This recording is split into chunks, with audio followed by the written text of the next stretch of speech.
একটা বেঈমান বাড়ি। শান্ত আর মনার দোষ কান্দে লইয়া আমি কোর্টে জবানবন্দি দিলাম। এরা নিজেরা ছাড়া পাইল, কিন্তু আমার দিকে নজর দিল না। আমি শপথ করিতেছি যে মেয়াগো শাস্তি দেওয়াই আমার একমাত্র উদ্দেশ্য। আজ থেকে মিয়াগো বিরুদ্ধে আমি যুদ্ধ ঘোষণা করলাম। তার উপর মনে হইতাছে জেলার নেতা তরে ছুটে আনাটা তার কাছে কোনো ঘটনাই আছিল না।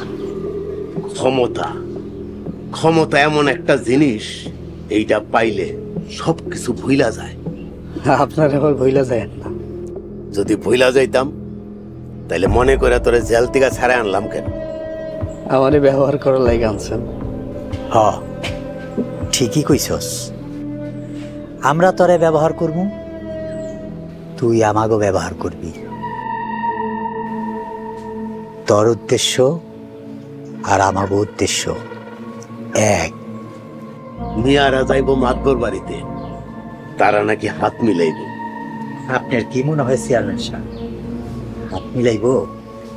মেম্বার সাহেব, মাতবর্গ উদ্দেশ্য জানেন, তাই মিয়ারা জীবনও হাত মিলাইব না। এরা হইতেছে বেঈমান।